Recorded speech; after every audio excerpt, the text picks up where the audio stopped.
Um, within Gyani Sher Singh Ji's katha, he states that prior to Guru Gobind Singh Ji having Baba Ajit Singh Ji as their eldest son, the mothers made a plea and a request to the Guru in order to have sons that would be great warriors. And at that point, Sri Guru Gobind Singh Ji created the Akal Astavani. And one of the things they said to Mata Sundari Ji was to recite the Akal Ustatavani every day and listen to it as much as they could. Because within that there was the Sudha Savanias as well. But that Baani was to be read in order to give birth to a great warrior son in the name of Baba Ajit Singh. So that's one of the Atanikas that this was written for Mata Sundari Ji initially and for the Sangat, but really it was there to provide Baba Ajit Singh Ji the abilities that they had, the valor in war, the bravery, the strength, and that they had no attachment to this world, and they were willing to give that martyrdom and Shahidi at Chamkaur Sahib. The second Rathanika that you'll find within all of the Sampradaya Granths is when Sri Guru Gobind Singh Ji's father, Sri Guru Tegh Bahadur Ji, went towards Dakh. So they went towards West India. They stayed with a Raja there. And they did, they assisted them when they were in trouble. And Guru Tegh Bahadur Ji said to them that we'll give you a boon. The boon is that you'll end up having a son. We won't see them, but you'll end up having an heir to your throne who will be there. But one of the things that he will have is a birthmark upon his head where there'll be a small little bald patch and no hair grows up. This individual was Raja Ratan Rai. Raja Ratan Rai, later on, his father passed away and he was given the Gaddi, and he was still of a young age. And he asked his mother once and asked why he had a bald patch, within his head, and asked whether he had been dropped as a child or something had happened or he'd hit himself or whatnot. And his mother, who was the Maharani at the time, explained, obviously, that he was born according to the hukum of Sri Guru Tegh Bahadur Ji. And because of that, they said that you'll know that this is an indication that we have bestowed this child upon your family due to the birthmark. At that point, Raja Ratan Rai came, wanted to do darshan of Sri Guru Tegh Bahadur, but was advised by the Maharani that Sri Guru Tegh Bahadur Ji had gone to Sachkhand because of what Aurangzeb had committed as an atrocity. And Sri Guru Gobind Singh Ji now sat on the Gaddi of the Guru. Raja Ratan Rai then leaves, his residency with lots of wealth, with the Prasadi Hatha, with the Panj Kala Shastra, and goes and sees Guru Gobind. When he meets Guru Gobind Singh Ji, he provides them with these things. So the Panj Kala Shastra, which was a Shastra that had five different types of weapons with it. The Prasadi Hatha, Hathi, which was an elephant that used to do Maharaj's Jal Sahib every day, and used to wash Guru Gobind Singh's feet, so they would get the water and wash the feet of Guru Gobind Singh clean. When Raja Ratan Rai went to Sri Guru Gobind Singh, he had these things. Guru Gobind Singh then gave him this, of the 10 services to basically break his attachment from the world, to break his attachment from wealth, from Maya, from pride, and to be a just ruler. And that's what Sri Guru Gobind Singh did. So that's the second Rathanika that you get for this Baani itself. But the Baani itself mentions hypocrisy, charlatans, money, the mention of death, that death is at any point and you can go. What is the use of having these armies, lavish money, and temples and things like that? And Guru Gobind Singh is driving dispassion within the Sikhs, because the Sikhs would realise that everything is here for any fleeting moment and you could go at any time. The Kavis all mention that and agree that this Baani was uttered. That's Sri Ponta. So that's the third Baani. That's the Saving. The fourth Baani that we read in one is the Sahib-Jaap Sahib, which comes from the Sri Chitrapakya. With regards to the reciting of the Baani, there are discrepancies within the Sampradayas. on where you commence your recitation of the Bani and where you end. If you pick up the Gurkhas of the Nahangs, you'll find the Bani of the Sri Chaupai Sahib starts at Mahakalji ke Sampray Solai. If you pick up the Gurkhas from the other Sampradayas, you'll find that they read from Punrakshaska Katra Sisa. And then you've got modern day Sikhs who will recite it from Hamri Karo Hate Racha. So there is a big discrepancy now on where this is commenced from. The Bani itself is for the protection of an individual. It is considered to be a kavach. It's considered to be a shield or armament. It was written by Sri Guru Gobind Singh Ji. Within the Bansavali Nama, Bhai Singh Shibber writes, he writes, Dekho bachan bichar ke, jo Satguru rasni akhe, agge karo bichar le, Satgur ki sakhe, Chaupai, hamare dus sabay to mukaho, ए बचन है सतगुरु दे के बाही सब आंख सुनाओ जो सिख सिंह हो गुरु के ता उसदा बचन कमाओ. Here he states basically he is stating by uttering this Bani and that the Guru has given this Bani to the Sikhs and told them that if they are to recite this, and they will be provided every type of protection. And you can see why, especially with the Morche of 1984 and places like that, and the jobs that were done during the India-Pakistan wars, India-China wars. It was the constant recitation of the Sri Chaupai Sahib that was done. But Krishna Singh continues and he says, "Apne Sikh di ate Sikh." Sorry, he writes, "Apne Sikhan di ate sevakan di mangi hai rachya. They are he Sadguru di ichya." So whatever type of protection you need or whatever you want, it's from them. It's from this Bani, and this is why it is read, and that's why it's within your daily recital for every individual that this is to be read. We also find the Sri Chaupai Sahib within the Sri Ranas in the evening as well, and that's how important this Bani is that we read it twice a day. The Bani itself, the Atanika for it, comes from, obviously, like I said, it's written within the Sri Charitamrita. It's within the last of the 404 tales, 405 tales that are written on the Sri Charitamrita. And this is the Atanika here is that Swasambhidaj, who was a demon, was obviously causing torment and turmoil upon the earth. Dulladay, who was a princess, decided to fight against this individual because her desire was to marry God. Paramatma said, if you are to beat this individual, then obviously I'll marry you. Obviously that wasn't going to happen. She was losing within battle. Paramatma saw her valor within the battlefield, and due to that, assumed the form of the Sahib-Jaap that we find within the Sahib-Jaap. And then it was at that point that Paramatma, in the Sahib-Jaap form, defeated Swasambhidaj, took his head off. And then you get the Benti. So each of the Banis continues on. So Mahakalji ke Saranpray Solai Bachai. So that's where Dulladay had basically fallen and asked the assistance of Paramatma, which fell into the refuge. Where the other Sampradayas start their Chaupai Sahib says Punarachas Kankanta Sisa. So there it says that obviously Paramatma then within the Sahib form cut off the head of the Rakesh, which is Swasambhidaj. And then you get the next part of the Sri Chaupai Sahib where everybody else starts, where you get the Kaviraj and Benti Chaupai. So what happens is after they've cut their head off, Paramatma in the Sahib cut their head off the Rakesh, you get all the Devte coming down. All the Devte come down and pay their salutations to Paramatma in a Sargam form. And they're the ones that make the Benti. And Guru Gobind Singh is writing the Benti that's made by them.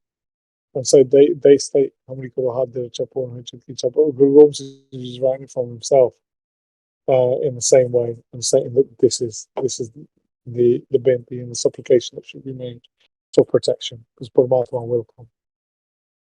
So that's the fourth Bani that we read. And the fifth one that we read in the morning is the Sri Anand Sahib. In the Sri Anand Sahib, we've got a number of different Atankas as well. But if you read the Sri Guru Pratap Suraj Prakash, it states that in there that one day Sri Guru Amar Das Ji, whilst going the while, were sat upon the Gurgaddi when a Siddha arrived.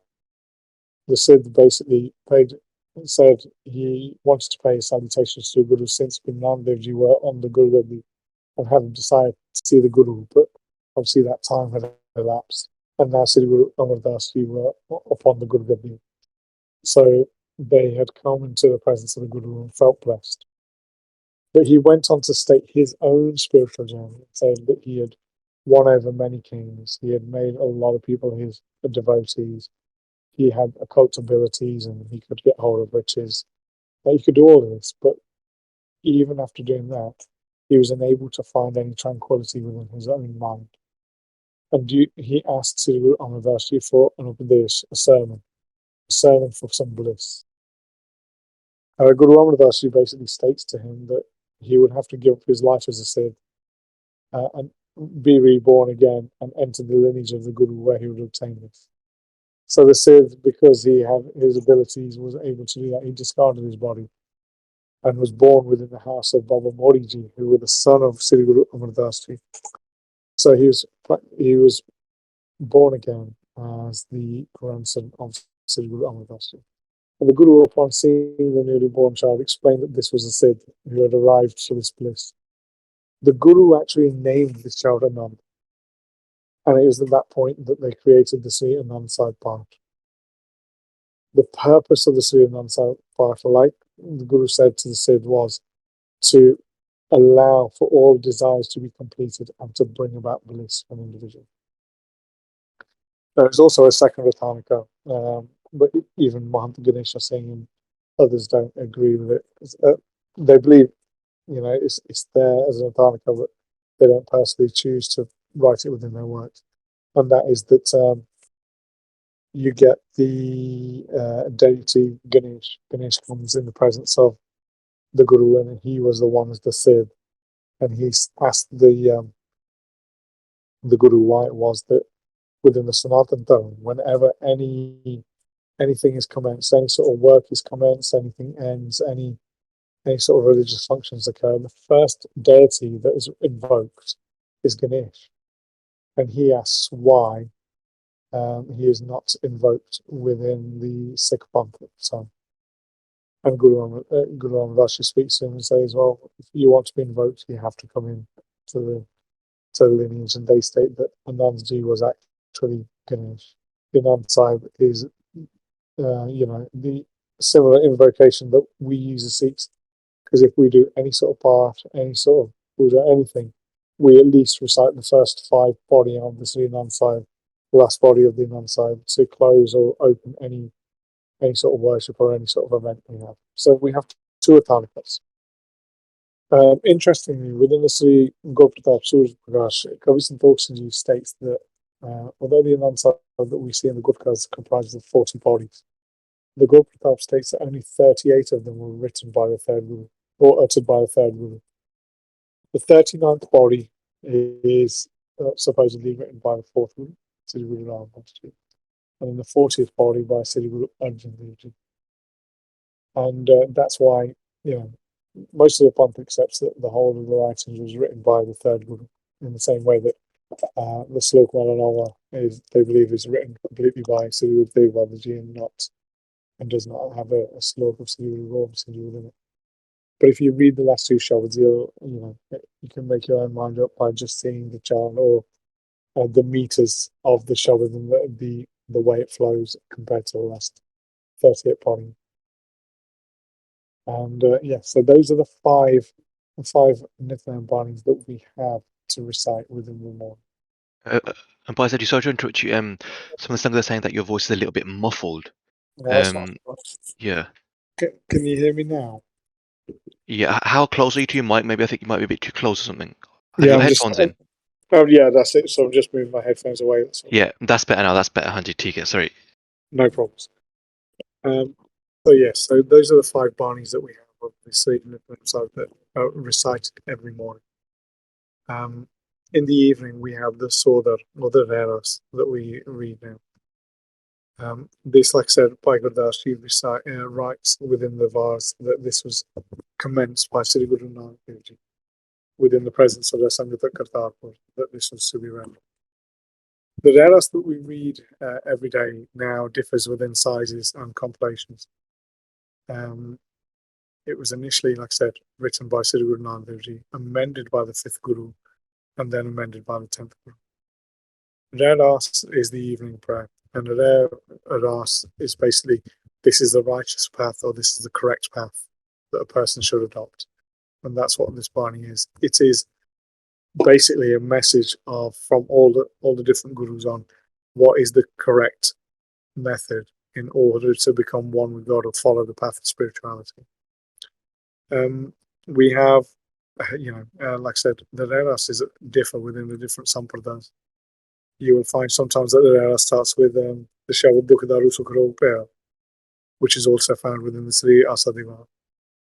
Or the Sri, or you'll get Har Jug Jug Pagtapaya Pajak, which is again found within the Sri Asadiva. There are other sampradayas, Naisha sampradayas, Nahang sampradayas, which start with Tansokarit Kantan and Panratan Mas. So that's another one, another Shabad of Sri Guru Nanak Dev Ji. There's surprisingly, you'll find within some of the Vedas, you'll find at the commencement of it, after that one, there's a line that's in there. Surprisingly, that line comes in the Janam Sakis. It's not even found within the Sri Guru Granth Sahib, but that's within the Sri Renas. So we have the Renas is formerly known as the Sodar. There are actually 3 different types of Sodar within Gurbani. We find the first Sodar within the 27th body of the Sri Japji Sahib, and that was a recitation of the Sodar in the presence of the Siddhs by Sri Guru Nanak Dev Ji. The second Reras is a Sodar. Second Sodar is the one we find within the Reras Sahib, and this was the Ucharan done by Sri Guru Nanak Dev Ji in the presence of Akal Purkh Vaheguru. And the third Sodar we find within Gujari Rag, and that was recited at Sultanpur after Bibi Nanaki asked what the presence of what Sachkhand was like. Can you describe Sachkhand? And then the third Reras was recited there. All 3 Rerases are different. Sodars are different. They all have different changes within the wording. So you'll find the letters change, or you'll find the onkars, the lankas change slightly, but they are separate and they all have their own different atalikas. The Rera Sahib, I'm just going to do a quick run through, has a number of shabads and they all have different atalikas. So we have, like I said, we start off with that. We have the Sodar, which is recited in the presence of a Akal Purkh by Sri Guru Nanak Dev Ji. The next shabad we normally find is again by Sri Guru Nanak Dev Ji, Sonvadak Hai Sab Koi. This was actually an updesh given again to Bibi Nanaki at Sultanpur when they asked about how big is Parmeshwar. After the Sodar, Gujarat Sodar was recited to them, they asked about, tell us about what the Darbar is, what Paramatma is. And then this was recited to Bibi Nanaki Ji, Sonvadak Hai Sab Koi. The next shabad is again by Sri Guru Nanak Dev Ji, and that one is Akaji Vyavasana Marjao. This was actually an upadesh by Guru Nanak Dev Ji to Mata Tripta Ji. And what happened was Guru Nanak Dev Ji had returned, come back to Sultanpur, and obviously Baba Sri Chand Ji were there, Baba Lakshmi Das Ji were there, Mata Salakshmi Ji were there. And what Mata Tripta Ji was trying to do was get Guru Maharaj Ji to remain within the family to assist and help them. And asked, why don't they stop doing prachar? Why don't they stop doing bhakti and look after their family? And this was the updesh given by Sri Guru Nanak Dev Ji then. The next shabad is by the fourth Guru, Sri Guru Ramdas Ji, which is a Har Ke Jan Satpur. So within that one, this is actually a Baani. This Baani was done by the fourth Guru to explain what Benti they did in the presence of the Guru once the Guru um, accepted them as a son-in-law for Bibi Paniji after Bibi Paniji said that they would want to get married to an individual by similar to Bhai Jataji, which was them. The fifth Guru recited the next Shabad, which was Kahire Manchitavedam Ja Har Har Jiyo, which is it's an amazing Shabad because it's actually broken down into two parts. Basically, Bhai Gurdas Ji had returned um, from Agra. They had come from Agra after realizing that Sri Guru Ramdas Ji had given given up their Sarir and Jyoti Jyotism. They wanted to come and see the Guru. They found out that obviously the Guru was Sri Guru Arjan Dev Ji. They made their way to Pipli Sahib Gurdwara, which is within Amritsar. But this is where the Guru was staying because obviously their brothers Meherban and Priti Chand had set up their own um, Gurgaddis, and they had most of the Sangat coming down. Bhai Gurdas Ji arrived at this location and found that there was barely any food to eat. The Guru was eating roti, which was old, or it wasn't cooked properly, or there wasn't enough atta. And because that Bhai Gurdas Ji, within the Guru Pratap states that went out there, made people realise who the true Guru was, brought all the alms and all the langar, the ration, so the food for the langar that was going to the other places, back to Pipli Sahib. So Guru Arjan Dev Ji here given up this to Bhai Gurdas Ji. And they say Sal Patra mein janta paita karij gahe karta. They say you don't need to worry. We don't need to worry about food. We don't need to worry about these things coming within our sangat because even Maharaj looks after uh, every individual. They look after those little bacteria, those little creatures that are within stones and rocks, and provide them with food. Halfway through that same Shabad, we get Bhai Madhuji who arrives from Kashmir, and then Guru Arjan Dev Ji changes Upadesh halfway through that Shabad to Bhai Madhuji. But say, Mere Madhuji, Satsangat mein satare, Go Prasad Parampapar Sukhi Kasatare. So here the Guru is explaining, how a person should be content, and that's the discourse going on through there. The next Shabad is Sopurk. The Sopurk is uttered by the fourth Guru. And surprisingly, when you read the Sodar that is written under the guidance of Chote Pasha within the Kartar Pur, this Shabad is not within the Sodar portion of the Baani. But Sri Guru Gobind Singh Ji within the Damdami Veer added this and stated that this was due to the Shabad being uttered by the fourth Guru in the presence of Paramatma. So they were in the presence of Paramatma when they recited it, and it advises an individual how to do benti, how to do ustat, how to do praise of the Paramatma.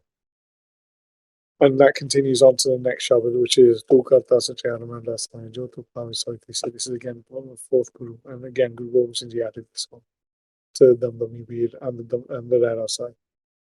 And again, it explains to a Sikh on how you should perform your benti to Paramatma. And then the following Shabad is Guru Nanak Dev Ji's Tit Sarve Pehle Namasa Pani Pavatani. So Guru Nanak Dev Ji here are explaining to a Sikh who has come in their presence on how an individual should save themselves from the worldly ocean that we all live in. And that's why this Baani is within this Shabad is within the Sri Rasa. And then the last one within the Sri Guru Granth Sahib Ji portion of the Sodar you find is the Panj Pasha's Shabad Paper Up the Manakadoriya. Gobind Milan ki ehe teri bani, where the Guru is explaining to an individual, whoever recites or reads this Baani, that this is the only goal in life. You can think that you want to live here and do these worldly things, but the only goal in life is to become one with Paramatma, to not have to go through any of this again. After that, within the Sri Lanka, we find, if you have a look at different types of Eras, you'll find the Chaupai Sahibs, the Savainis, the Charni Dolas, you'll find all these, and the Sorata as well, of the Dasambani by Sri Guru Gobind Singh Ji. That's there. And that was written under the guidance of Bhai Mani Singh Ji for the Khalsa. Next is the six body of the Sri Nandsa, the first 5 body of the Sri Nandsa, and the 40th body, which is the seal of the Sri Nandsa. They are found within the Sri Rana Sahib that we read every evening. Again, that's, like I stated, the Atharika for the Chaupai Sahib and the Anand Sahib have been given early, therefore protection and therefore bliss. Therefore, acquiring all that you require, or that you request for, if it's done with a clear mind, clear conscious, and you are actually performing that, that's Benti in the presence of Paramatma. Then the next Shabad we have is the Mandavani. Mandavani is the seal that is within Sri Guru Granth Sahib Ji. Mandavani also means Bujarat, which is a riddle or a joke. And this was added by Sri Guru Arjan Dev Ji. It's used to seal the part. And it also has a slok which goes with it. Tera kita jata. Here, with many Nitnem says that you find in certain good care, this is where the Rara sense. But within other Sampradas, it continues on with 3 other Shabads. The first one is Pauri Tatu Samrat. So it's Arjan Dev Ji's Shabad. And this is to provide an individual with protection. The next one is Antar Guru Radha. So Sri Guru Arjan Dev Ji here are providing an individual with a discourse on internal disciplines, on how to internally discipline your organs, whether they are your intrinsic or your abstract organs, how to do that. And the last one, Maharaj closes the Baani off with Rakira Kanhara, Bhavani Gurki Pari Pai. So again, they're asking for protection and closing that. And that's the makeup of the Sri Rara Sahib. Obviously, it differs with regards to the Sri Dasambani and things like that. But the Raras is essential within the Sikh psyche. Like I said, Bhai Gurdas Ji states that Baani should be read at 3 times, so Amrita Vilna, in the evening, and it should be read at night. And this is affirmed with regards to the Raras by Nandalal, who were obviously the great poet of Sri Guru Gobind Singh Ji within their court. And he writes within his Tankhar number, he writes, Bin Rara Sama Jo Khove, Kirtan Pare Bin Rana Jo Sove. So he's stating within there that the person should not waste the opportunity to recite the Sri Rara Sahib or the Kirtan Surah. He states that within his Bani. And the last of the Nitnem Banis is Kirtan Surah. And, the Kirtan Surah again is considered essential by Mani Singh Ji. Within the Gyan Ratnavali, which was a Janam Sakhi that Bhai Mani Singh Ji wrote on the life of Sri Guru Nanak Dev Ji, he writes, Sandhya no re ras padiye, fir kirtan gaviye, pehar gaye raat sohila padiye. So they state within there, when it comes to the evening time, Sandhya they normally say about sunset time. You should read the Sri Ras. Then you should perform kirtan or sing kirtan. When there is one Pehar Raat, so the first Pehar of Raat goes, that's normally about 9 o'clock, you should read the Sohila. So they state that within the Gyan Ratnavali that an individual should do this. With regards to the Atharika of the Sri Kirtan Sohila, it's actually written within chapter 48 of the Uttararad Sri Nanak Prakash, Uttararad portion of the Sri Nanak Prakash. Sri Nanak Prakash is in 2 portions, Purbarad and Uttararad. Within there, basically, it states that Bhai Lanaji was massaging the feet of Sri Guru Nanak Dev Ji when they saw, the feet muddy and there were scratches upon them. And they asked Guru Nanak Dev Ji why or how this had occurred, because obviously they were in the presence of Sri Guru Nanak Dev Ji constantly. And Guru Nanak Dev Ji stated that, while they were resting, there was an individual who was grazing his goats in a field. And while he was grazing his goats, he was reciting the Kirtan Sura with complete contemplation and faith on Sri Guru Nanak Dev Ji. And Sri Guru Nanak Dev Ji states, because of that contemplation and faith, that the Guru actually goes alongside and associates with that Sikh to listen to the Sri Kirtan Sura. And while they were doing that, the individual was walking through a field where there were lots of thorns, and thorns were getting into his feet. And the Guru provided that protection. Instead of that individual feeling those thorns, they obviously were felt on the feet of the Guru.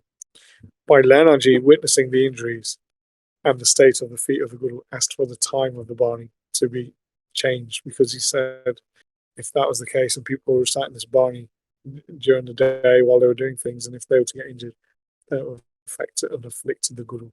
So within the Sri Nanak Prakash, it states that's why the Kirtan Sura was then set for the evenings, and from then on it was recited at night time, and that's obviously when Guru Nanak Dev Ji came back when that was set there. The Baani itself has five shabds. There's not a lot to say about it.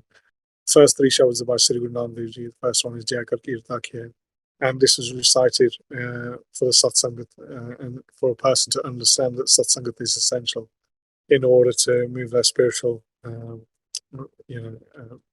path and go along that path. The second one was Shekar Shegur Shev this. And this was in essence to a question asked about the Sikh Shastras within Vedanta, Nyaya, Mimamsa, Pura Mimamsa, Yog Shastra, and Shastra. So those are asked about. And then Guru Nanak Dev Ji explained the details about the Shastras within Shekar Shegur Shev this. And then the last shabad of Sri Guru Nanak Dev Ji is Gagan Tal, which is known as the Aarti. And this was performed at Sri Jagannath, at the temple of the Mandir of Vishnu there. All of these shabads, if anybody has a look, you'll find that throughout Sri Granth Sahib Ji there are similar shabads. So there's two shabads, Jai Kar Kirta Kiya Karta Ka Hoy Bicharo. One is within the Sri Sohail Lasa, and the other one is found on Ang 157 of Sri Granth Sahib Ji's Baani. There are small differences between the two. Chekar Shegar Shiv, there's again that one is within Sri Sohail Lasa, and then you'll find it on Ang 357 of Sri Guru Granth Sahib Ji. And then the last one, Sri Guru Nanak Dev Ji Shabad, is like I said, Gagan Manatal.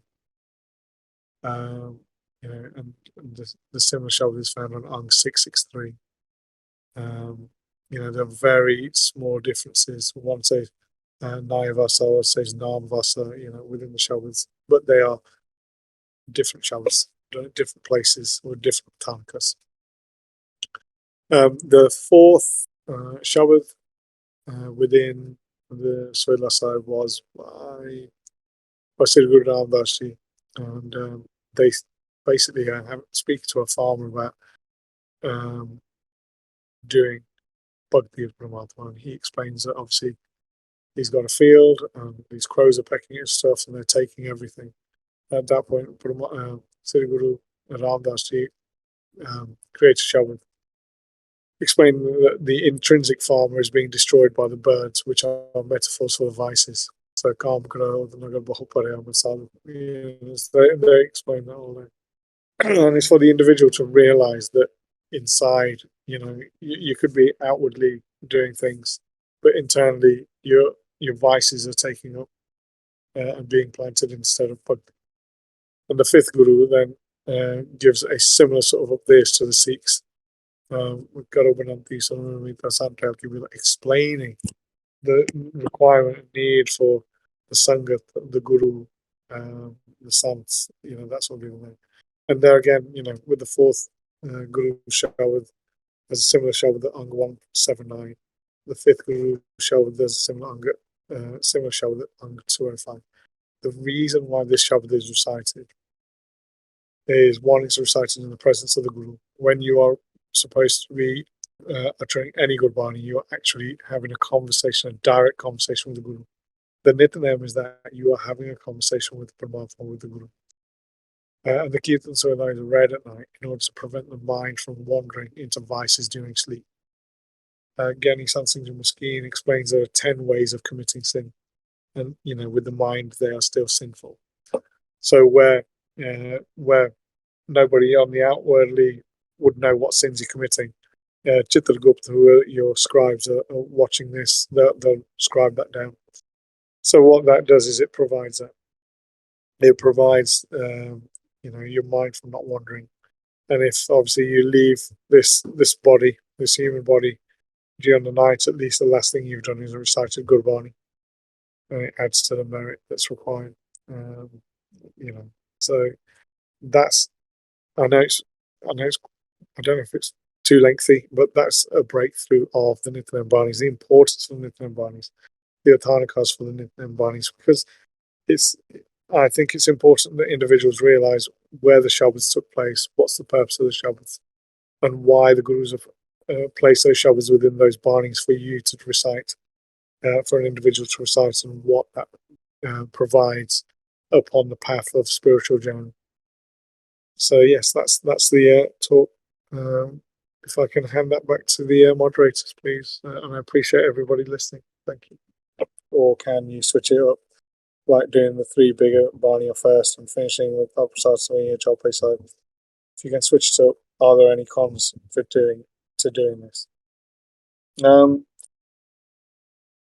I think there is a method. The reason why the Gurus have placed them within that order is because even on an emotional journey, you should go through the order that it is. So you get the knowledge first in order to then do the salutations. And then from the salutations, you go from dispassionate. And once you get to a dispassionate stage, then you only ask Paramatma for protection.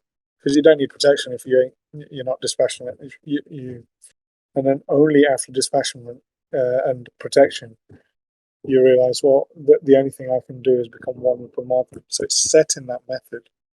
It's set in that way. In the same way that if you read the Shabbats from Sri Radha Sahib, there is a method to what we some of us would look at it and go, there is madness because this isn't in order. You could put all the first Guru Shabbats first and then the second ones.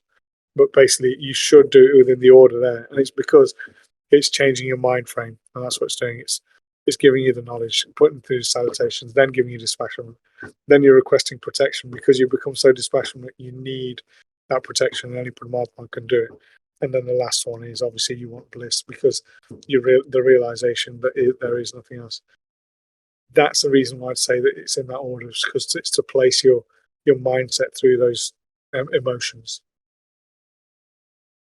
Right, second one. Thank you for doing the talk. I always enjoy it. Can you discuss panj granthi? I understand this was done as Nitnem since there weren't pothi sahibs. Since we have pothis now, should we do a sahej part always? Thanks. You can do, so Nitnem is essential. Whatever you want to do on top of your Nitnem is not an issue. So within some of the sampradayas, you still get the panj granthis being done. So they'll do an additional Japji Sahib, Dakkani Hankaar, Sukhmani Sahib, Asa Divar, Anand Sahib. So those will be done. Other additional Banis are done. The Namtaris do a lot more Banis. It's as long as your Nitnem is done, you can do as much as you want after that. But it is essential to do your Nitnem, whatever happens. Now you look at the life of Sant Gyani Guru Bachchan Singh Ji when the Sikh said to them, "You've already done your Nitnem. Why are you doing it again and again and again?" Because they used to perform it numerous times within the same day. So they do a job, they perform all Panj Bani, and then they'll do it again at some point later, and then they'll do it again. And Sant Gyani Guru Bachchan Singh Ji said, "We were doing it for the days that we never did it in our previous lives." So it depends on your shraddha, it depends on your time. If you can do it, your Nitnem is essential. If you can do anything on top of that, it's only good for your merit. 3, is hankaar ego seen as something real, or is it just an illusion? Like you think, if there, and what was stopping you from realizing God? It's it's not considered an illusion. But within the Antishkaran, it's considered one of the facets of the mind. So you got Mana Buddha Chitta Aham. So you got the mind, you got the consciousness, you got the intellect, and you got the ego. So it forms as part of those. It's it's where Guru Nanak Dev Ji start asking Rai Bilal and say, what is your essential form? And the man, Buddha, Chitta, if you consider the ego to be an illusion, well, so is the mind, so is the intellect, and so is your consciousness. Descartes, where he writes that, basically, I am, I think, so therefore I am. And that is, the modern thought on the concept of the mind and the individual. If I can think, therefore I am. However, Guru Nanak Dev Ji says, ye nahi, hoy tiste pare sat hai soi. So further than this, there's something more, there's something more.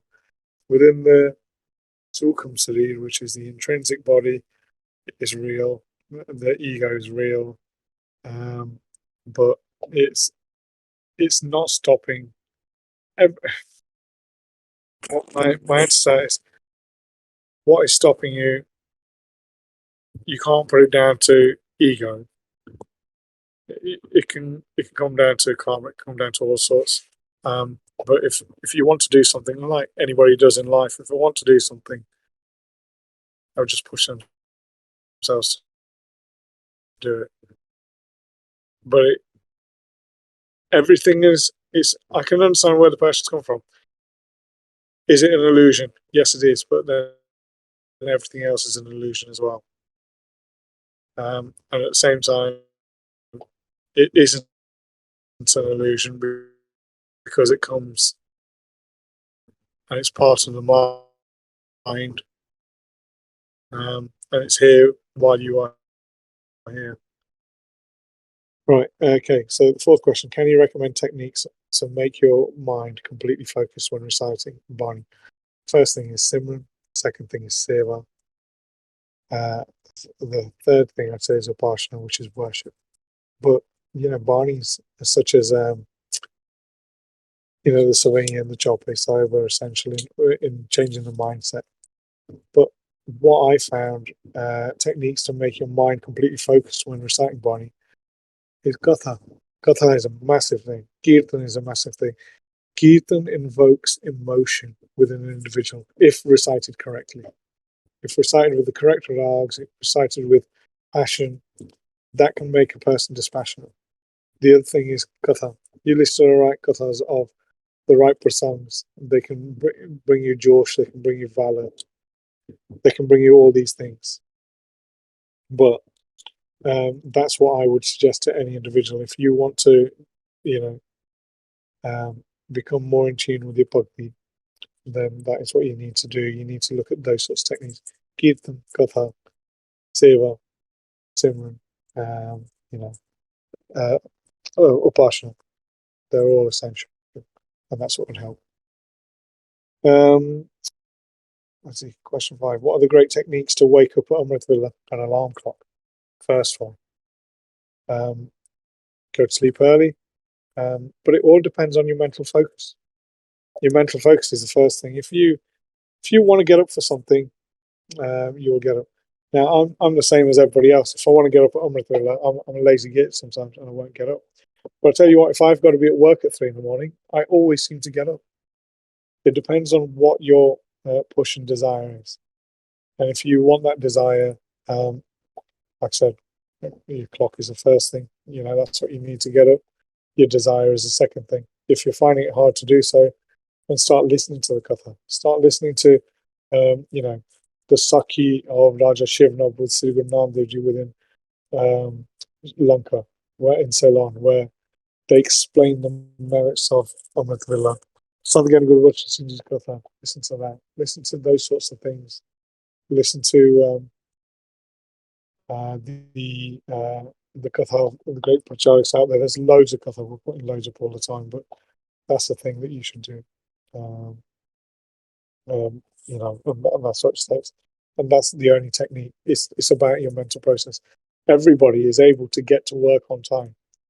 But if you say to everybody, right, wake up at this time to do your Amritala and do your Nitnem, we all sort of become lapsed because we don't see a financial reward for it. We don't see a reward at the end of the week. It's about realizing what that reward is. Number 6, Pardeshi Singh gave a button that we shouldn't eat or drink anything before Nitnem. But what if you need to drink water to clear your throat to recite Nitnem?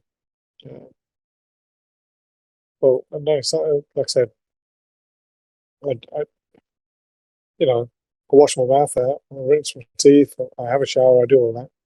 But you don't eat or drink anything. They state within their budgets that to eat anything, food, or drink water.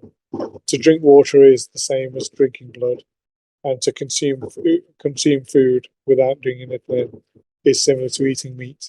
There's no merit in either, and it's just bad. So they say that you shouldn't drink anything. If you want to beat the system, wake up 3 hours before you Nitnem to have a drink of water if that's how bad your throat gets. But that I can only go with the words of what is said by people who have reached that sort of spiritual discipline, while I haven't. They say you can't. It's as simple as that. 7, is there a precise time to recite Ranas? There is. It isn't. It says Sunday. Sunday is after the sun sets, basically. So if you wake up, if you are in, one of these foreign countries like we are, where you got daylight savings time and things change and the hours change, you do it basically when it comes to an evening time, but they're in a set time. Just don't do it too late. Just don't do it too early. That's all. 8, if we eat food before Nitnem, is this bad? And is it bad to eat food before Japji Sahib or Japji Sahib, Jaap Sahib before Nitnem? Well, like I said, I'm only giving you what it says within the. But at the moment, it says you don't do it. By this, I think says it. He says that the individual who eats is basically similar to an ant who basically say an ant who eat excrement. That's what they're saying. Like I said, listen to the katha of Sangat, Singh, Santisha Singh, Wale. But the nicer sample, as they say, you're not to do so because it is bad.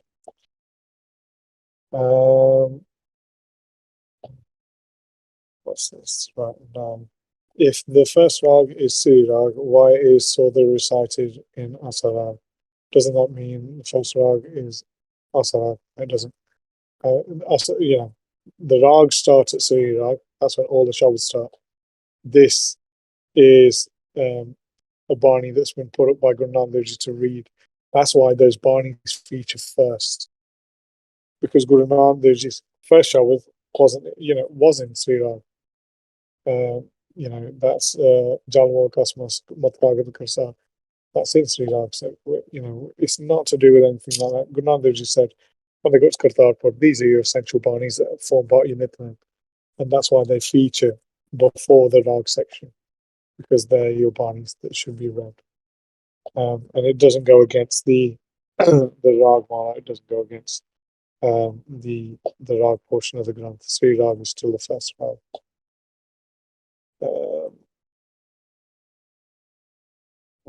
What is the preface for the Shall Bin Kartar Na Kirtan Man? What is it that's given to, and is this about Vishnu? It's basically saying, Guru Gobind Singh is saying, Bin Kartar, you got to understand that the epithets that we get, so the different names you get, like Govind, you get the different names of, let's see, Krishna or Ram or things like that. So Govind or Ishar or things like that. They all have a different reason. So Ishar is Brahm, Brahm becomes Jura, Maya, Maya, and creates Ishar. And then you get Govind is the one who protects the world. What they're saying is forget about those epithets. But, Paramesh not. The name of God is highest of all. If you can promote the name of Paramatma, who is just the Kartar, who is Vaheguru Parameshwar, that is greater than all of the names. So that's what that's about. So it's about, and is it about Vishnu? It's about basically any name that is given for Paramatma. but it's given according to an action. So it says kirtam now. Kirtam is an action performed. So Ranchor, the one who left the battlefield, is used as an epithet for Krishan, is used as something for people to recite. The Modar is a name for Paramatma, but it's also a name for Krishan.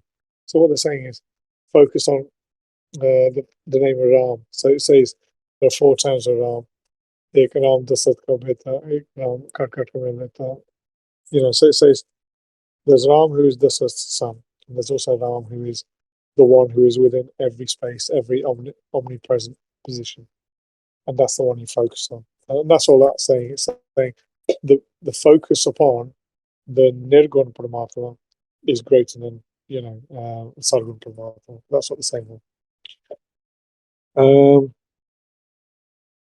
I've heard that Harjojo Popo is not accepted as part of the RSY Pinju Exile and wasn't in the RSI originally. Why and when was it added? I've not known that it's not accepted. Like I said, Pinju Exile do recite the Harjojo Popo within their RSI. When and where was it added? The issue you have, like I said, with the RSI, they seem to differ according to the different sampradas. And that's due to whoever's leading the sampradas or what Pratan Kharra or Pratan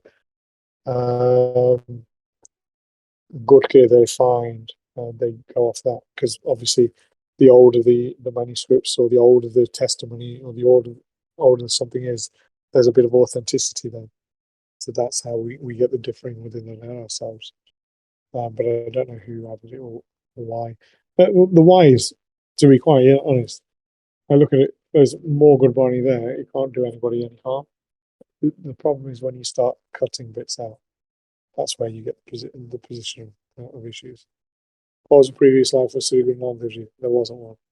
It says, Aapnarayan Kalatar Sab Jagme Parmanu Nankara Kar Jot Jagaman Kare. There was no previous avatar of Sri Guru Nanak Dev Ji. Guru Nanak Dev Ji Paramatma Parmeshwar themselves, Parvin Parmeshwar. Antakala Thakur Chare. It says that they were the Antakala, Parmeshwar. 13. Suppose it's past midnight and you haven't recited Kirtan Sunnah. Are you then allowed to still recite the Baani, or is it supposed to be done before midnight? Right, simple question. Simple answer. A lot of individuals have work which does not comprise or conform according to a normal day. You don't wait. Some people go to work at night, some people go to work whatever time. Kirtan Sunnah should be done before you go to sleep. However, if you're working a night shift, just do it any time.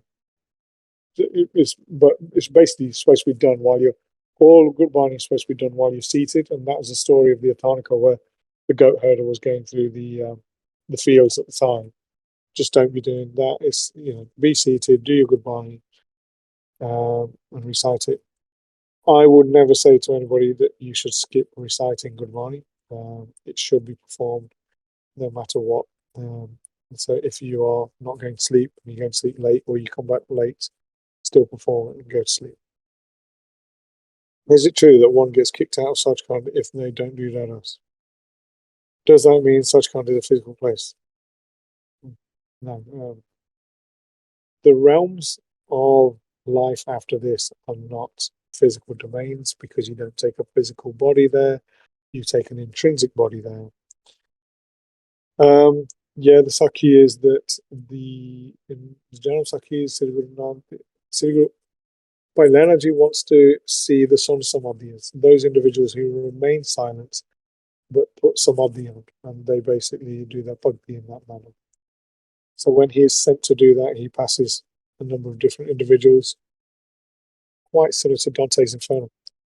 And then when he gets there, he sees the Son Samadhis are outside Sachkhand because they don't recite their Ras. Their Ras is recited within Paramatma's Darbar, and they're asked to leave because who doesn't recite it has to leave them.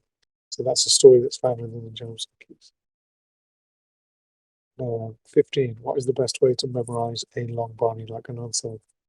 Listening to it. I can bet you anybody can rattle off nearly a whole album of hip hop songs or whatever songs that they listen to constantly because they listen to them again and again and again. It is the same with Gurbani. and it states it within the Japji Sahib. Plus sonana, firim manana, firim nidyasan karna. That's why you have the 4 podis and the sonana. Listening to all these things is essential, and it helps an individual to memorize any Baani.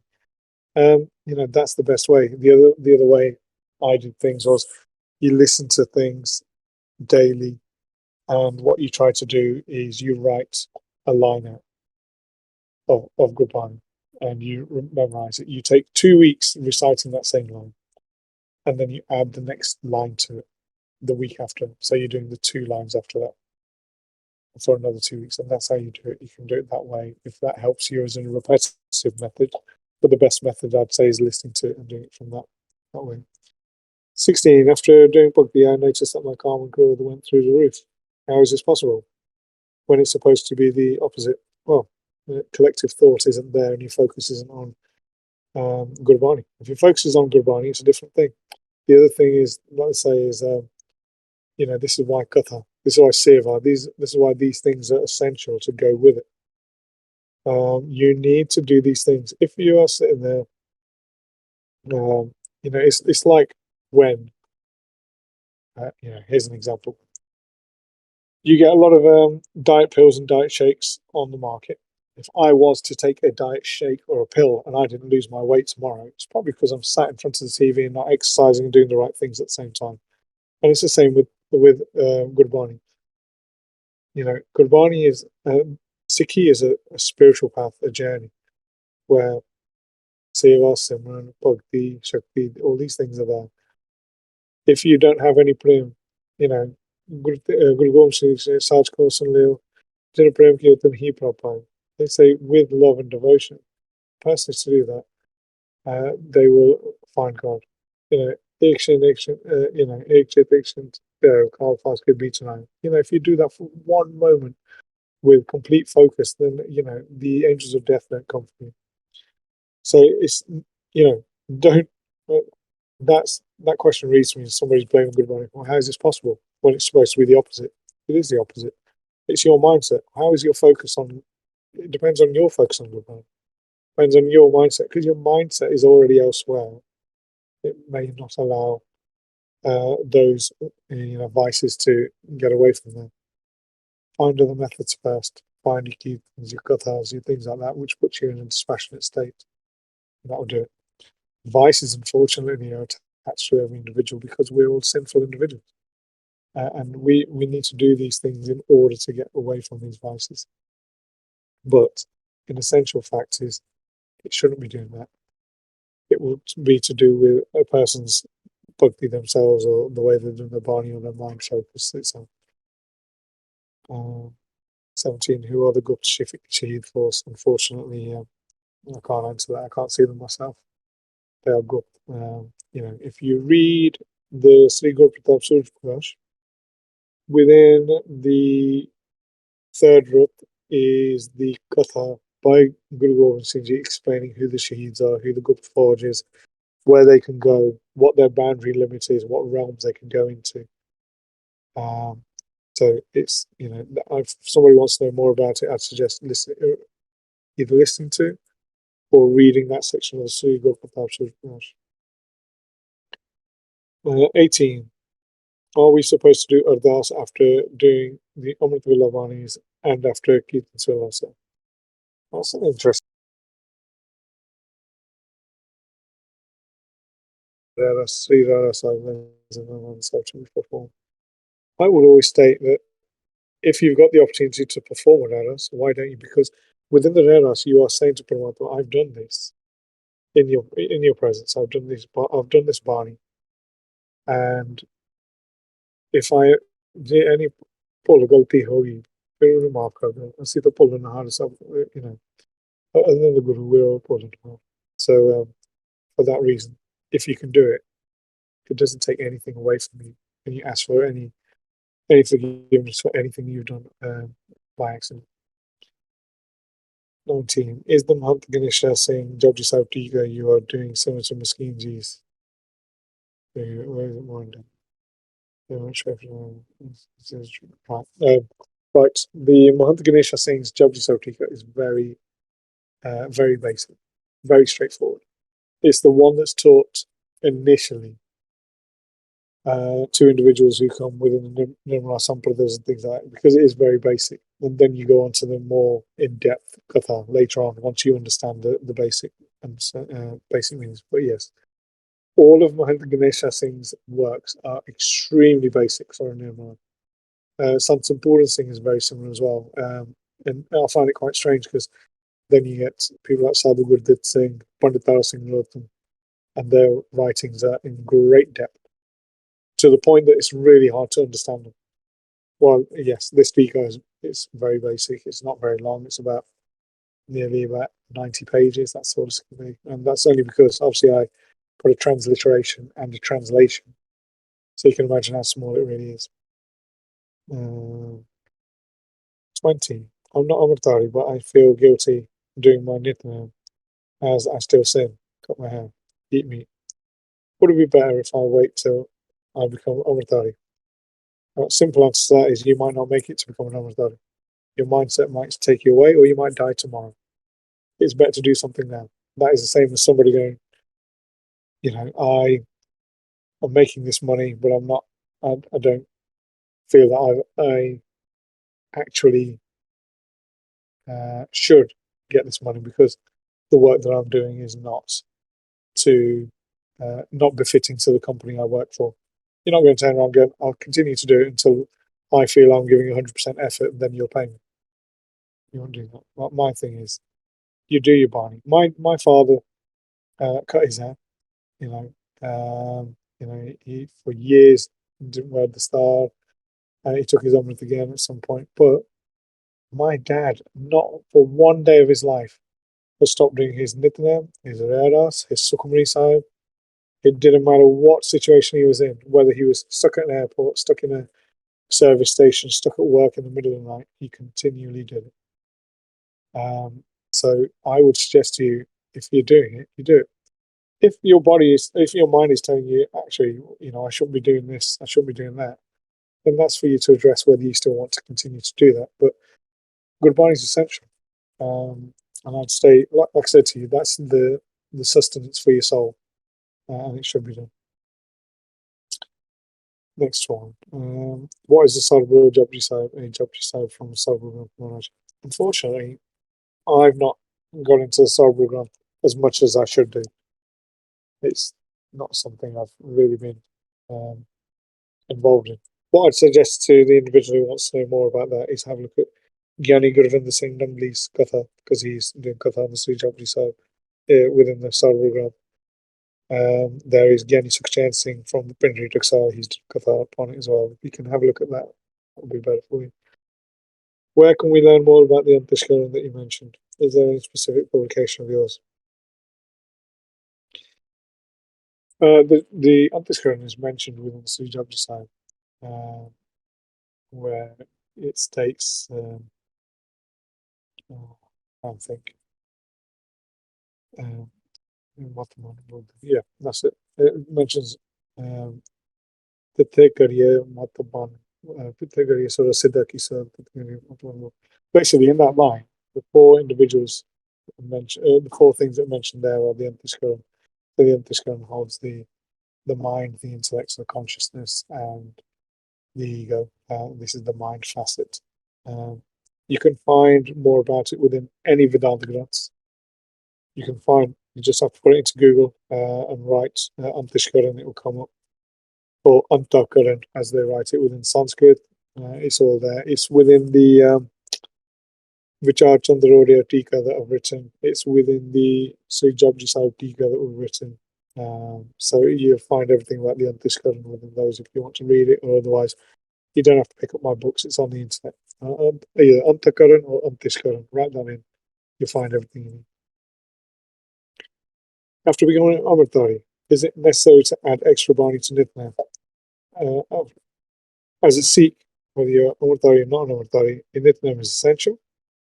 And I'm advising you as an individual who routinely doesn't do it, or forgets it, or too busy for it, and then have to sit there with guilt. The Nitnem is essential. If you want to add extra Banis to your daily Nitnem, well, do so. There's nothing bad about it. That if you want to have a look at the Navdaris, or the way they do their Banis. They have 9 to 10 Bani in the morning, with 4 or 5 in the evening. They add as much as they can do it, which is fine. 24. Is it wrong to go back to sleep after my morning Nitnem? No, not at all. No, not an issue at all. It's like doing anything. It's like I said to you, if you can get to work time, as soon as you finish work, you come home and fall asleep before you eat your food or get anything done around the house. Nothing wrong with it. It's how you need to support your body and not be knackered. It's fine. 25. How do I stop my mind wandering around when I'm reciting Baani? What are some methods to quieten the mind?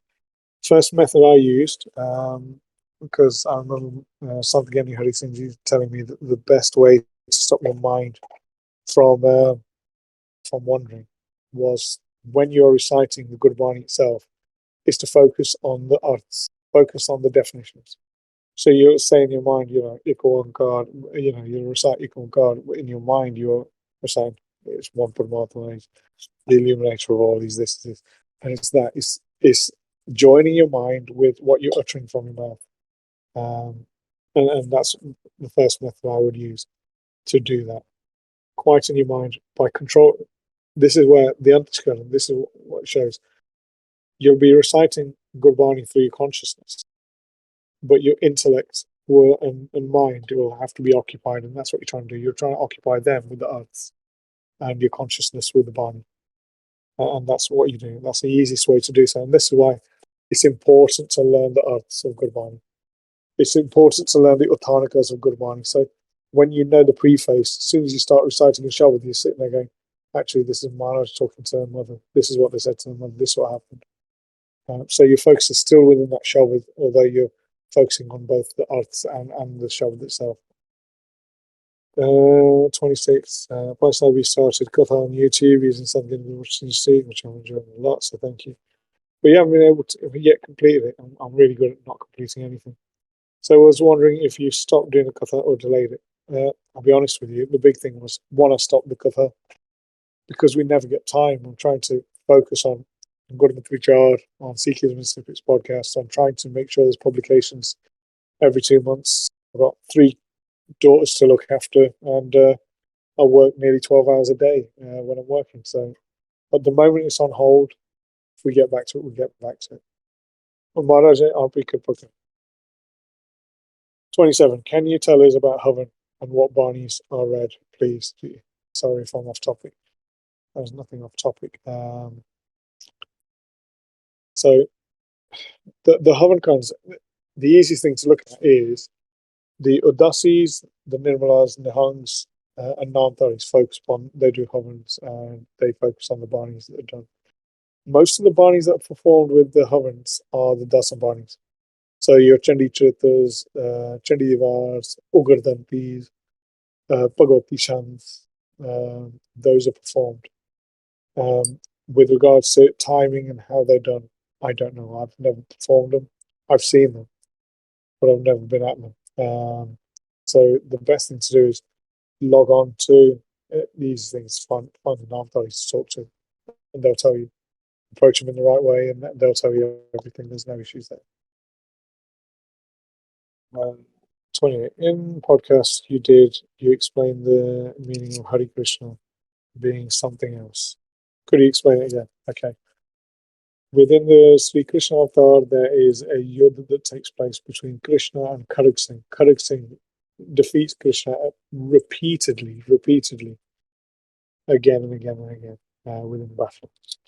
In the end, Karug Singh gives his head and leaves the battlefield. And while he is departing for the heavens, he is the one that utters the term Hare Krishna, Hare Krishna, Hare Krishna, Hare Krishna.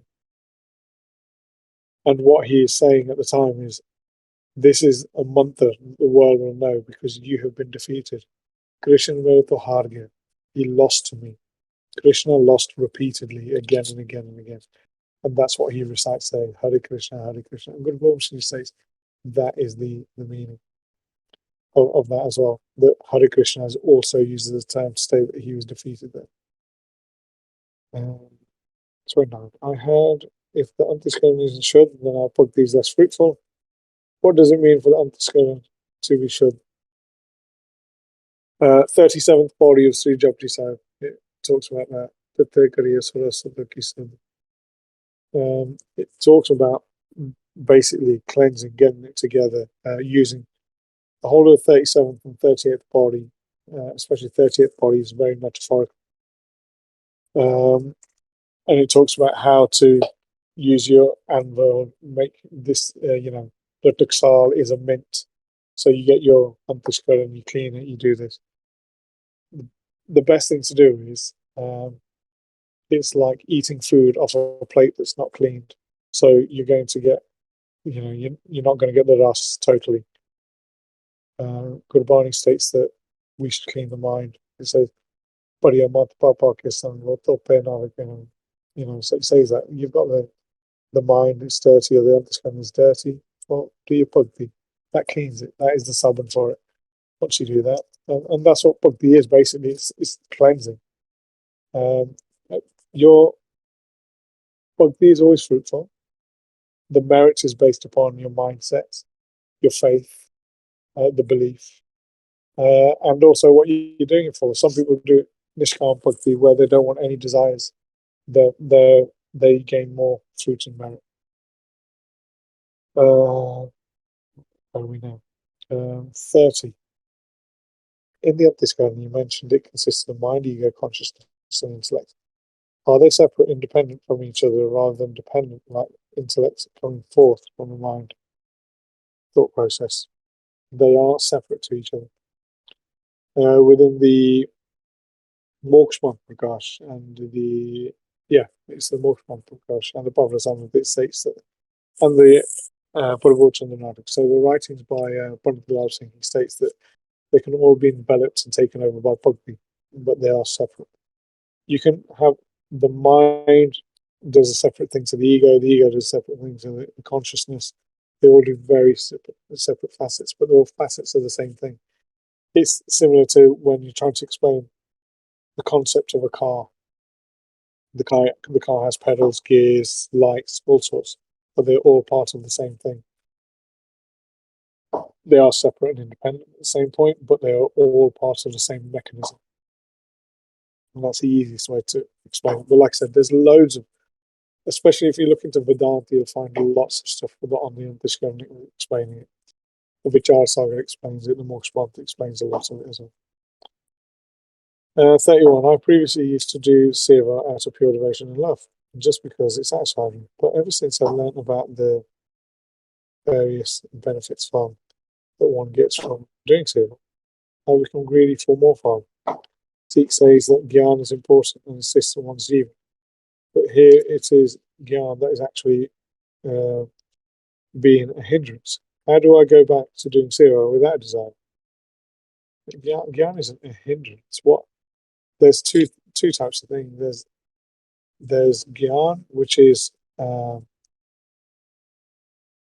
can pick up two types of book today. I can pick up some Yanni Gulbert Singh's book, their katha, and listen to read their speaks.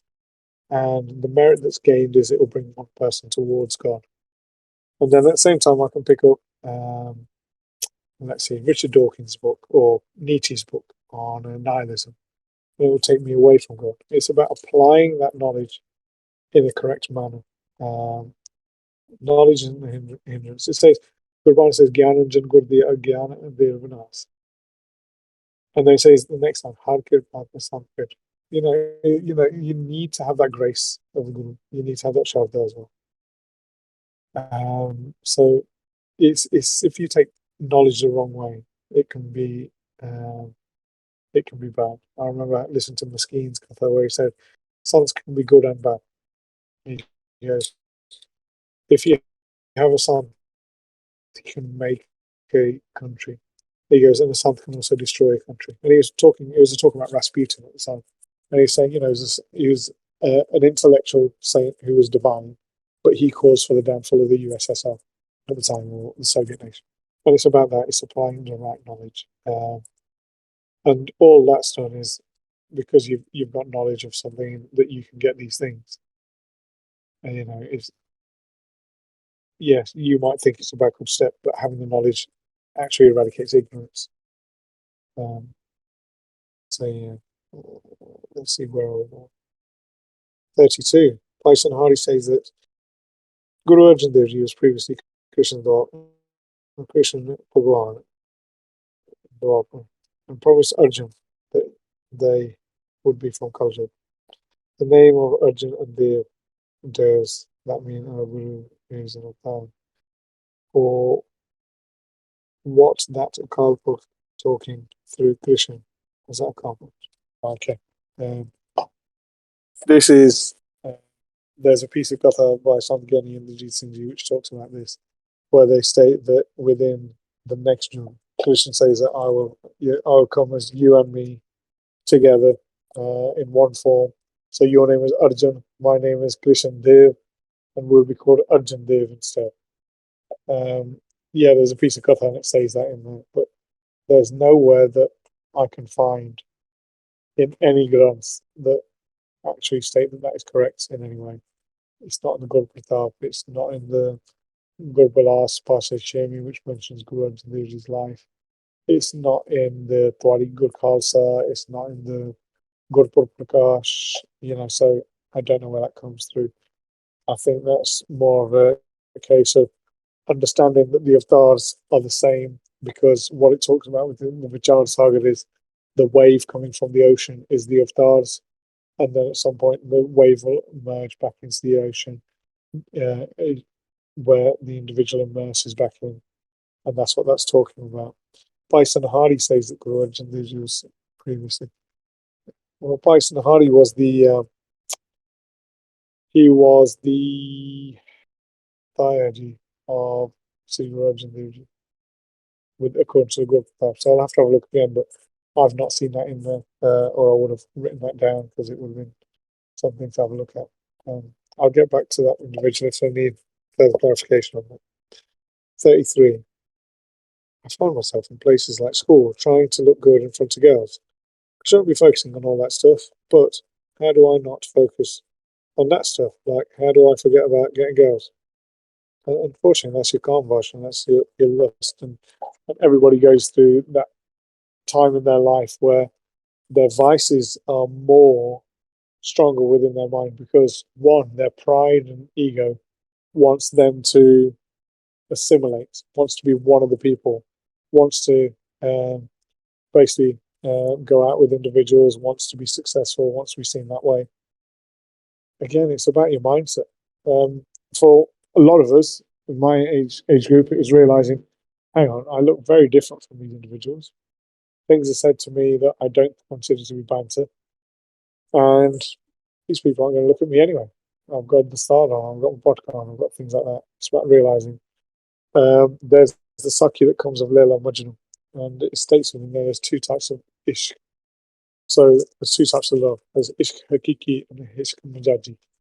Ishq majaji is realizing that this is impermanent love. It's false love.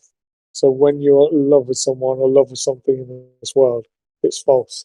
Ishq hakiki, the true type of love, is the love with one Parmeshwar, where there is no judgment. There's that constant affection all the time. There's that constant flame, like Mirabai did, and that's what you're looking to focus on. It's about, like I said, that's just about your mindset. It's about where you are, how you perceive yourself, how you look at yourself, uh, and it's getting out of that. And at the same time, at some point, if you're at that age group, at some point you're gonna have to get married. You're gonna have to find someone if that's the life that you want to live. You know, it's about figuring out what you want to do. If you want to go more towards the pothi side, then you need to step away. 34. What is now? Is it a realization obtained through Prema Bhakti? Oh, that's an interesting question. Naam is the mantra given to an individual in order to do bhakti. Naam is the essence of bhakti that's involved within the individual. Naam is the joining of an individual to become one with Paramatma. Naam is the name given. Naam is one of the essence, five essential bits of an individual to your name. Naam is also known as the Guru Mantra or the Shabad. Naam is considered the Upadesh. So Naam has got many meanings. Naam, what is Naam? Is it a realization of change through Prema Bhakti? Prema Bhakti is Naam. Naam Ratan, Naam Japana. So that's Prema Bhakti, to do it with love and devotion. That is Naam. But there's lots of different definitions. Some getting good Shinji talk a lot of different things with regards to Naam. We worth listen to katha for more on that. Let's see what we got. 35. Without receiving Khandipal, does that mean we are guruless and won't receive any Naam? Yeah, that's correct. Naam can only be obtained from somebody you create as your Ishta Guru. So in Sikhi, this is where it's going to be a bit controversial. With the Udasis and things like that, with the Udasis and some Nirmala orders, there is not many Nirmala orders, they take Naam from a Dehtari Guru. Same as going to a Namdhari, you take it from the Dehtari Guru. So they will consider that their Naam. Khandipal, you obviously get the Naam from Sargun and Nirgun Paramatma through the Sri Guru Granth Sahib Ji and the Panj. And that's where you give your Naam. You need to be given Naam through one method or another. Basically, what you're doing is you're getting it from somebody who is considered authenticated, who has that bhakti behind them to give you that Naam and to explain to an individual. I think it's bad if you go to Amritsar and it isn't explained to you on how to recite and what you should be doing and how you should be performing your bhakti or your Naam symbol. But yeah, you will be guruless. And being guruless is, don't get me wrong, this is where the Khandipal Ramathas caused a bit of a conflict. To become a Singh of the Guru, to become part of the Khalsa, you take your Khandipal Lama. To become a Sikh, anybody can be a Sikh of the Guru. And you can adopt Sri Guru Granth Sahib Ji as your Guru. You will have Naam from Sri Guru Granth Sahib Ji every day by listening to the Hukamnamas, by listening to the Shabads, by listening to all these things. So it's a bit of a cop out. I say yes to your question, you won't receive any harm. But at the same time, anybody who comes into the presence of the Guru, and he says, Jana Prem Kirtan, he Prabhupada, that anybody with love and devotion can do that. I think that's all your questions. Yeah, I think that is it. Maybe as a follow-up to the last question, some people have said that without taking Khandipal Amrit, you can't get Yeah. mukti. Is that true? So as a Sikh, as an individual who's born into the Panth, then yes. If you are sat in an Inuit tribe at the top of Canada, where you never hear about taking Khandipal Amrit or knowing anything about Sikhi, then do they not receive mukti if they do good or go according to their faith or do anything? I think liberation can be found in different methods in different ways. But I think if you are in this path, then that is the course that you have to take. Okay, thank you so much, Bhai Sabji. Satsang Ji, thank you for coming to the talk as well. And if you go to the Text for Voice channel, you'll see Bhai Sab's Instagram Sikhism in snippets and also the link tree where you can sponsor them because they do great works with translating loads of Steaks commentaries about Good Barney and they translate them into English. So there's a plethora of work there. So please make sure you subscribe to Bhai Sab and support them. Bhai Sabji, thank you so much for coming out of your busy schedule. I know you're very busy and you have a family and stuff. So thank you so much for coming again. We really appreciate it, Buzz Up. No, thank you very much, and thank you very much for putting up with my tones and my vocals today. I appreciate the singers content and listen to me. If I've said anything wrong, please contact me. Please speak to me. Like I said, I'm not an authority or anything. I just try to give an opinion. But thank you very much for your time. Waheguru Ji Ka Khalsa, Waheguru Waheguru ਜੀ ਕਾ ਖਾਲਸਾ ਵਾਹਿਗੁਰੂ ਜੀ ਕੀ ਫਤਿਹ